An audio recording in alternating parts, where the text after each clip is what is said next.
vous vous posez des questions comme comment trouver plus de clients et faire décoller mon business, comment vendre mes services sans me sentir trop pushy, comment être plus visible sur les réseaux sociaux, alors vous êtes au bon endroit. Bienvenue dans le podcast Je peux pas, j'ai business. Je m'appelle Aline, je suis coach business diplômée depuis 2019 et ce podcast a été créé pour vous aider à développer le business de vos rêves, un épisode à la fois. C'est comme avoir une coach business dans votre poche, prête à vous donner le petit coup de pouce ou le bottage de fesses dont vous avez besoin. Alors installez-vous confortablement et c'est parti pour l'épisode du jour. Hello tout le monde, nous sommes lundi 18 août et aujourd'hui on va parler de visibilité et on va parler de vos clients qui ont besoin de vous voir. Cet épisode fait suite à une grosse réflexion que j'ai dans ma tête depuis plusieurs mois maintenant et qui a déclenché un débat dans mon cerveau entre moi et moi-même. Ce débat étant, est-ce que aujourd'hui on a besoin d'être visible sur les réseaux sociaux? Est-ce qu'on a besoin d'avoir une visibilité en ligne pour pouvoir réussir à vendre? Et en vérité, j'ai envie de vous dire que oui. Alors évidemment, on pourrait débattre de ça pendant des heures et des heures, mais si je me base sur mes observations, aujourd'hui, ce ne sont pas forcément les meilleurs qui réussissent en business, c'est ceux qui réussissent à capter l'attention. C'est ceux qu'on voit. Et si vous écoutez ce podcast, je mettrai ma main à couper que vous êtes intéressé par le fait de développer votre business via les réseaux sociaux, d'apprendre à vendre en ligne, de pouvoir travailler depuis chez vous, mais pas que. En fait, je parle beaucoup de ça, donc c'est pour ça que je me permets de tirer ce genre de conclusion. Et pourtant, je vois encore beaucoup trop d'entrepreneurs qui repoussent leur visibilité parce qu'ils attendent. Ils attendent le site parfait, l'offre béton, d'être prêt, d'avoir suffisamment de bouteilles, d'être plus confiant, de savoir mieux faire, d'avoir plus de ressources techniques aussi, les bonnes photos. Et en fait, pendant ce temps-là, non seulement vos clients ne vous trouvent pas, mais vos concurrents, eux, se lancent et raflent des parts de marché, ou alors il y a de nouvelles personnes qui se lancent, qui popent de nulle part, qui deviennent plus visibles que vous, et là vous vous retrouvez un petit peu en train de vous dire « Ok, zut, est-ce que j'ai pas laissé passer une opportunité ?» Et vu que la rentrée approche, vu que je sais que le mois de septembre est souvent synonyme d'un nouveau souffle, de motivation, de bonnes résolutions, moi j'ai l'habitude de dire que septembre c'est un petit peu le 2e janvier de l'année, alors j'ai décidé qu'il était temps qu'on s'attaque à votre visibilité, et ça va commencer par vous montrer en quoi est-ce qu'aujourd'hui c'est nécessaire d'être visible en ligne.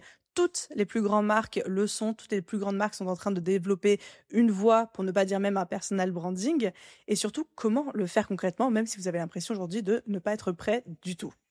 Pour commencer, pourquoi est-ce que je pense que la visibilité est un non négociable? Parce que, et là ça va être mon mantra du podcast, ça va être pas vu, pas vendu. Pas vu, pas vendu. Vos clients ne peuvent pas acheter ce qu'ils ne voient pas, ce qu'ils ne trouvent pas. Et en 2025, tout le monde aujourd'hui est sur les réseaux sociaux. Tout le monde aujourd'hui est sur LinkedIn, sur Instagram, autres sur les sites internet. Tout le monde achète en ligne. Et si les clients ne vous voient pas, ils ne peuvent pas acheter chez vous. Et être visible aujourd'hui, c'est créer de la confiance. Les gens achètent à ceux qu'ils connaissent, ceux qu'ils aiment, ceux en qui ils croient. Et ne pas vouloir aujourd'hui développer votre visibilité, ne pas vouloir aujourd'hui avoir un minimum de présence en ligne, c'est en fait se tirer une balle dans le pied. Et en plus de ça, pourquoi est-ce que je crois dur comme fer en la visibilité comme un levier de croissance pour un business? C'est que c'est aussi un déclencheur d'énormément d'opportunités, que ce soit en termes de collaboration, de rencontres, d'opportunités presse, médias, des clients qui viennent de même aussi. Je ne comprends pas les business qui rechignent ou qui vont à reculons. Je pense qu'aujourd'hui, la visibilité, la guerre pour la visibilité, pour l'attention de nos clients, est un enjeu majeur en fait quand on cherche à faire grossir son business. Je pense que dans un marché saturé, se montrer est une des seules manières d'exister aux yeux de notre cible. Alors quand je dis se montrer, ça veut dans l'idéal dire montrer votre visage. Quand vous incarnez votre propre marque, quand vous êtes prestataire de service, on a envie de voir à quoi vous ressemblez, on a envie de connecter avec vous, on a envie de mettre un visage sur un contenu, etc. Mais pas que. On a aussi des personnes qui sont un petit peu plus rares, mais qui arrivent à monter des entreprises, des marques autour de leur personne sans jamais se montrer, que ce soit par conviction personnelle, par religion, par discrétion, par choix aussi. On va quand même dire que construire une marque personnelle, son personal branding, ça reste très très très important aujourd'hui en 2025 et je suis sûre qu'en fait tout ça, je vous le répète, mais vous le saviez déjà. Du coup, la question que j'ai envie de vous poser, c'est pourquoi est-ce qu'aujourd'hui on a tendance à vouloir attendre d'être prêt avant de se lancer? Combien d'entre vous sont en train de se dire « Oh là là, j'ai très envie de faire des réels, j'ai très envie de faire un podcast, une chaîne YouTube, mais j'attends la rentrée, j'attends d'être prêt, j'attends ci ou j'attends ça ». J'ai identifié 3 facteurs, on va dire, qui font que souvent on procrastine cette question de la visibilité. Le premier facteur, c'est la fameuse peur du jugement, la fameuse peur de ce que les autres vont dire. Qu'est-ce qu'on va bien pouvoir penser de moi? Qu'est-ce que mes collègues / concurrents vont pouvoir dire? Qu'est-ce que mes anciens collègues, qu'est-ce que les gens de mon lycée, qu'est-ce que mon réseau LinkedIn va pouvoir penser de moi et qu'est-ce qu'ils vont chuchoter entre eux, commérer sur ma figure si jamais j'ose me faire passer pour quelqu'un en ligne, si jamais j'ose créer du contenu et prendre ma part de visibilité. Donc ça, c'est le premier facteur. Le second, c'est évidemment le perfectionnisme. Je dois avoir tout fini, tout clair, tout nickel avant de me montrer. Je veux que mon site soit fait, que tout soit à jour en termes de branding, que mon offre soit ficelée. Parce que imaginez que dès mon premier post sur Instagram ou que dès mon premier post sur LinkedIn, j'ai plein de clients qui arrivent sur mon site et qui veulent acheter chez moi. Oh my god, mais si mon offre n'est pas prête à ce moment-là, je suis dans la merde et je vais me griller définitivement et plus jamais avoir d'autres opportunités. Évidemment, tout ça est dit sur le ton de l'ironie, vous vous en doutez. Et enfin, troisième facteur qui fait qu'on attend de se sentir prêt avant de se lancer, en tout cas on voudrait attendre de se sentir prêt, c'est la comparaison. On a tendance à beaucoup aujourd'hui, moi la première, se comparer sur les réseaux sociaux, se dire les autres sont plus légitimes ou alors ils font beaucoup mieux que moi et on se construit ces croyances de se dire je devrais être à minima à tel niveau pour pouvoir me lancer, histoire de rentrer dans le bain avec tout le monde et de pouvoir avoir mes chances de survie en fait quelque part. Sauf que la vérité c'est que personne ne se sent prêt au départ et que personne n'a un certain niveau au départ. Même ceux qui aujourd'hui vous paraissent confiants ont commencé en étant carrément bancal, imparfait. Et je vous donne souvent cet exemple-là, si vous allez écouter mon tout premier épisode de podcast, si vous allez regarder ma toute première vidéo sur YouTube, si vous regardez mon tout premier post Instagram, je me souviens même la toute première story que j'ai faite en 2019 sur le compte Instagram de The Bee Boost où je faisais une crise d'apoplexie. J'étais chez mes parents, je marchais à côté de la piscine et je transpirais littéralement à l'idée de faire une story qui allait être vue par 3 personnes, dont mon cochon d'Inde. Tout le monde, en fait, a cette réticence à se lancer, à cette difficulté et surtout, évidemment, que se montrer au début, on le fait de manière imparfaite et c'est nul. Bien sûr qu'au début, c'est nul. Mais la bonne nouvelle, c'est qu'on ne peut que s'améliorer par la suite. Et du coup, j'ai envie de vous donner aujourd'hui 3 petites stratégies pour vous aider à oser vous montrer, même si vous ne vous sentez pas encore prêt, même si vous êtes en train de repousser, de procrastiner en disant « Oh, mais je le ferai quand ?» blablabla. La première stratégie, c'est ce que j'appelle la mini-visibilité progressive. Commencez petit. Ça peut être une story par semaine. Ça peut être un post avec une photo de vous. L'idée, c'est de créer une habitude et de la muscler. Une habitude, pour moi, c'est comme un muscle, ça s'entretient, ça se développe. Sauf que si vous arrivez dès le premier jour sur le banc et que vous voulez soulever 180 kilos, vous n'allez pas y arriver, ça va vous décourager, vous allez vous trouver nul, vous allez claquer la porte de la salle de sport et ne plus jamais y remettre les pieds. Et bien là, c'est pareil. Vous avez envie de développer votre visibilité, mais que vous l'avez jamais fait et que votre premier défi, c'est de batcher une vingtaine de réels face cam avec un super montage pour faire comme ces gens qui font des podcasts filmés. Il y a de grandes chances, à moins que vous ayez un background, une expérience audiovisuelle, que ce soit quand même assez catastrophique. Donc l'idée, c'est de commencer petit et ensuite de muscler cette habitude. On ne peut jamais devenir bon avant de se lancer. C'est en se lançant qu'on est d'abord nul, après moyen, après bon et après excellent. Deuxième stratégie que je peux vous donner, c'est de changer aussi votre regard sur la visibilité, changer le focus. Faites passer la valeur avant l'ego.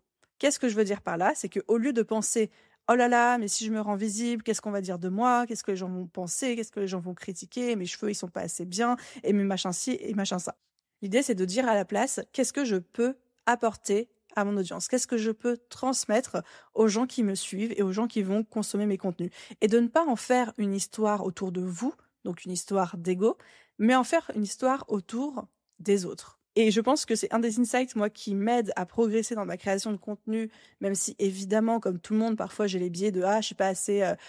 j'ai pas un bon hair day, mes cheveux sont pas assez cool aujourd'hui, je trouve que j'ai une sale tête » ou des choses comme ça. En fait, dites-vous que vos contenus ne sont pas un miroir de vous. Ce sont des outils pour vos clients. Mes contenus ne sont pas un miroir de moi. Ce sont des outils pour vous. Donc, retirez au maximum l'ego de cette démarche de visibilité et pensez valeur apportée. Et enfin, troisième mini-stratégie, c'est de dire qu'en fait, finalement, vos erreurs, vos cafouillages, c'est votre authenticité et que votre authenticité vous différencie. Ce que vous percevez aujourd'hui comme des failles, vos hésitations, vos imperfections, ce qui ne sera pas carré, lisse, parfait dès le début, souvent c'est ce qui va créer le lien le plus fort. C'est ce qui va inspirer aussi votre audience. Exemple, il n'y a pas plus tard que quelques jours, vous avez tous suivi cette histoire, je vous en ai reparlé, mais mon épisode de podcast raté où j'avais pas uploadé le bon fichier en ligne et que finalement j'ai uploadé la piste brute et non pas la piste montée, où je ne compte même plus le nombre de posts Instagram avec des coquilles à l'intérieur.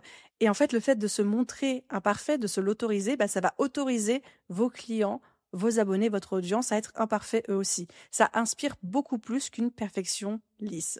Et dernier petit rappel, personne ne scrute autant vos contenus, ce que vous faites, que vous-même.